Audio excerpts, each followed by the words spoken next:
일본에 관한 블로그를 운영하여 일본 문화에 대해 포스팅을 하게 되었습니다. 그러면서 몰랐던 일본 문화에 대해서 알게 되어 많은 지식을 쌓을 수 있습니다.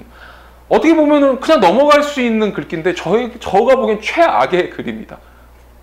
자소 코칭을 했지만 키워드를 줬지만 이따구로 써옵니다. 정말 못 쓴 거죠. 자, 이게 대신 생기부에 적혔다면 괜찮은 내용입니다. 왜냐하면 팩트를 적어준 거 이거를 가지고 자기소개서 끄집어서 확 늘려버리면 되거든요. 근데 이 친구는 생기부용을 왠지 적어놓은 느낌이죠.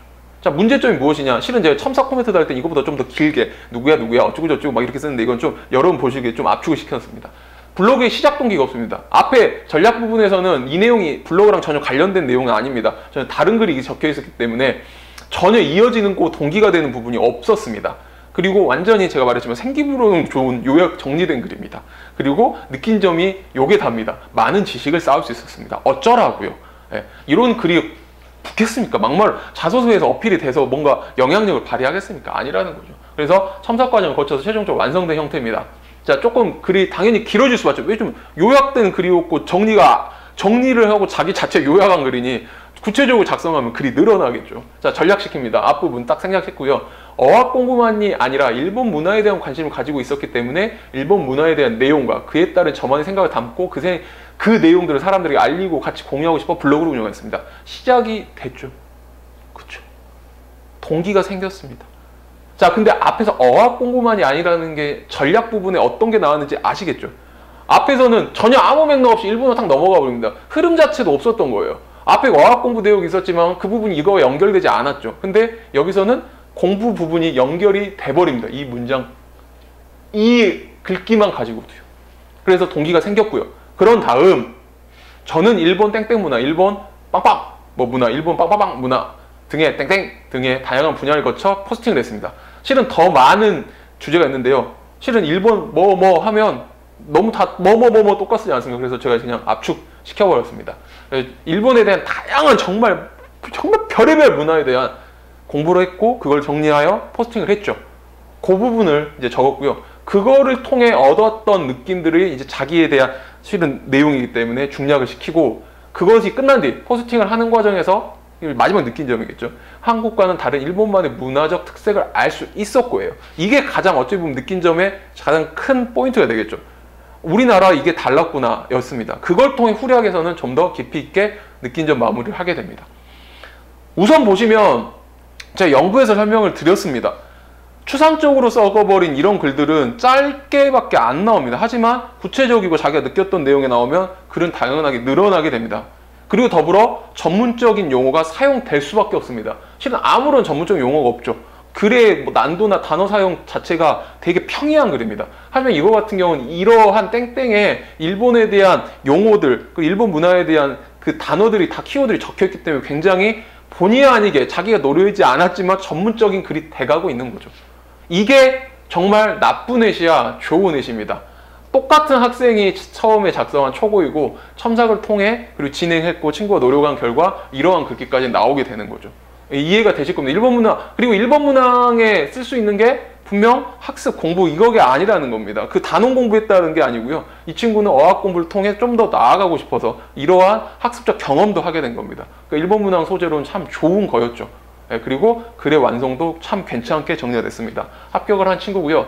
그 다음 이제 사례입니다. 여러분들이 많이 생각하는 화공 쪽인데요. 화학공학과. 근데 이 친구의 소재는 소재 먼저 말씀드리면 화공에 관련된 소재가 아닌 여러분이 정말 많이 써먹는 소재입니다. 공부 어떻게 했다. 그것 때문에 제가 좀 뽑았고요. 대표적으로 지금 제가 설명해드린 친구들은 글들을 좀 많이 처음에 못 썼던 친구들, 글이 너무 아니었던 친구들을 대표적으로 뽑아서 좀 이렇게 바뀌었다는 거 합니다. 이 사이에는 정말 잘 쓴 애들이 있어서 굳이 첨삭이 많이 진행이 안 된 친구들도 조금만 해도 완벽한 글이 나왔던 친구들이 있는가 하면 이렇게 확 해야 될 친구들이 있었습니다. 그런 친구들을 대표적으로 좀 뽑아봤습니다. 역시 전략 후략시켰고요. 저는 굳이 사교육에 의지하지 않으면서 학교에서 혼자만의 시간을 갖고 공부하여 땡땡 학습 프로그램 상을 받았습니다. 뭐 이 사교육 장프로 만나서 사교육 아니야. 저를 만난 이 진로 진학에 관련된 당연히 사교육, 그 전까지 정말 아무런 사교육을 하지 않은 친구더라고요. 그리고 인터뷰하면서 이 자소서나 처음 만났을 때도 굉장히 노력을 많이 하고 있었던 친구였음을 느끼게 됩니다. 근데 막상 자소서 적어서 초고 좀 보내봐 했더니 그 인터뷰의 구구절절함은 하나도 없이 요렇게 끝나버립니다. 저는 고민에 빠지죠. 그 많은 내용이 왜 사라졌을까? 그럼 이걸 처음 보는 사람은 사교육 공부를 하지 않고 너는 이상을 어떻게 받았어? 라고 느끼게 되는 거죠. 결국 혼자 어떻게 공부를 했을까라는 내용이 없어져 버린 거죠. 그리고 이 친구의 마지막 느낀 점, 정리가 이상을 받았다라는 걸로 그냥 끝나버렸다는 게 이 자소서에서는 정말 좋지 않은 겁니다. 그렇습니다. 정말 아니죠. 이렇게 정리했다는 건 큰일 납니다. 예, 안 적는 거랑 똑같죠. 그래서 이 부분을 통해 첨삭 코멘트를 통해 첨삭 진행을 하고 친구가 다시 한번 수정하고 서로 왔다 갔다 하면서 완성된 글감입니다. 전략, 중략, 후략 좀 시켰습니다. 우선 공부한 후에 자주 잊어버린 내용을 계속해서 기억할 방법을 고민하다. 뭔가 시행착오를 통해 이 땡땡 공부법, 자기가 이름을 붙였겠죠. 학습 내용이 계속 눈에 익숙해져서 자연스레 떠오르는 정도가 되었습니다. 고민한 흔적과 결국엔 결과물들이 이렇게 발전했다라는 내용까지. 또한 이거들을 통해서 다양한 과목에 어떻게 적용을 했더니 나의 성적이 어떻게 돼서 결국에는 이런 프로그램상까지 수상! 원래 여기였죠. 근데 뒷부분에 할 만큼 매사에 주도적으로 행동했습니다. 라고 했습니다. 분명 앞의 내용과의 우선 글자 수 차이도 엄청 나고요. 더욱 세부적이고 자기가 했던 고민들, 자기가 어떻게 했던 내용들인지 다 정리가 되면서 아, 이 친구 어떻게 고민했구나에 대한 어필이 충분히 표현이 된 글이라는 거죠. 네. 여러분이 대부분 많이 쓰는 학습법이기 때문에 제가 좀 가지고 왔었고 이런 친구가 있었더라고요. 제가 이제 언제 많지 않습니까? 이거 이제 방송을 위해서 열어봤는데 진짜 못 썼는데 있었네 하면서 끄집어왔던 글인데요. 여기 이렇게 정리까지 됩니다. 제가 아까 말한 이 친구 역시도 이름을 대면 알만한 학교에 학원학과에 합격한 친구. 그 친구의 자소서였습니다. 자, 그 다음에 이제 마지막 예시가 될 것 같은데, 기계공 많이 쓰시죠. 그렇기 때문에 좀 준비를 했고요. 전략 후락 시킵니다. 자, 특히 땡땡을 만들고 각종 재료를 만들어가는 과정 자체에서 많은 즐거움 느끼는 활동이었습니다. 이 친구는 앞부분에 대한 자기가 어떻게 했는 구체적인 내용이 굉장히 좋았어요. 근데 이 친구 기억이 제가 나는 게 마지막 마무리들이 전체적 소재의 마무리들이 좀 약했습니다. 그래서 역시나 여기서도 느낀 점이 부족했다. 이걸 좀 바꿔야겠다. 그래서 좀 이 코멘트를 달아주고 이야기를 통해서 최종적으로 첨삭을 통해 완성을 했죠. 이렇게 됩니다. 전략시키고요. 중략도 있고요. 후략도 있습니다.